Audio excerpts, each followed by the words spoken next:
আসসালামু আলাইকুম। গত কিছুদিন পূর্বে আমরা যে জমি থেকে ভেন্ডির গাছগুলোকে কেটেছিলাম, সেই জমিতে আজকে ধানের বীজ রোপণ করতে যাব ইনশাআল্লাহ। তো আমরা সকাল সকাল খাওয়া দাওয়া শেষ করে রওনা হই আমাদের জমির দিকে ধান বোনার উদ্দেশ্যে। তো দুদিকে বিশাল বিশাল পাট, সেই পাটের ভিতর দিয়ে আমরা যাচ্ছিলাম ধান বীজ রোপণ করতে। কিছুক্ষণের মধ্যেই আমরা আমাদের জমিতে পৌঁছে যাই, যে দেখি আমাদের জমি এখনো চাষ দিতে লাগে না। তো ধান বীজগুলো মাথার থেকে নামিয়ে রেখে আমি এদিক ওদিকে টিলারকে খুঁজতেছিলাম। মূলত টিলার আমাদের পাশে যে ভেন্ডির জমি আছে সেখানে চাষ দিচ্ছিল পাটের জমির কারণে টিলারকে দেখা যাচ্ছিল না। এটা আমাদের বড় বাপের জমি। দেখতে পাচ্ছেন বড় বাপেরা ভেন্ডির গাছ না কেটে ওর উপর দিয়ে টিলার দিয়ে চাষ দিচ্ছিল, তার কারণে অত চাষ ভালো হচ্ছিল না। তো আমি খেয়াল করে দেখি বড় বাপ পাটের জমির ভিতরে বসে আছে। আমি আর রোদে দাঁড়িয়ে না থেকে বড় বাপের কাছে যেয়ে বসি। আমি আর বড় বাপ পাটের জমির ভিতর বসেছিলাম, টিলারালা আমাদের হাত উঁচু করে দেখাচ্ছিল। আমি আর বড় বাপ জমির ভিতরে বসেছিলাম, টিলারালা জমি চাষ দিচ্ছিল। বড় বাপের জমির চাষ দেওয়ার প্রায় শেষ হওয়া দেখে আমি চলে যাই আমাদের জমিতে টিলার নিয়ে যাওয়ার রাস্তা দেখতে। তো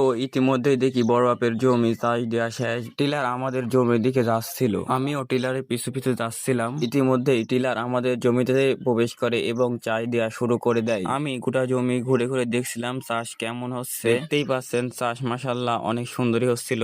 আমি যেই ব্যাগে ধান বীজ এনেছিলাম তা খুলে দেখছিলাম বীজগুলো কেমন। মাশাআল্লাহ ধান বীজগুলো অনেক সুন্দর এবং পরিষ্কার। আপনাদের যদি দেখাই, তো আমি দেখি জমি প্রায় এক চাষ হয়ে গেছিল। আমি আর দেরি না করে ধান বীজগুলোকে বোনা শুরু করে দেই। টিলার আলা জমি একদিকে চাষ দিচ্ছিল আর আমি একদিকে ঘুরে ঘুরে সুন্দর করে ধান বীজগুলো বোনার চেষ্টা করছিলাম ইনশাআল্লাহ।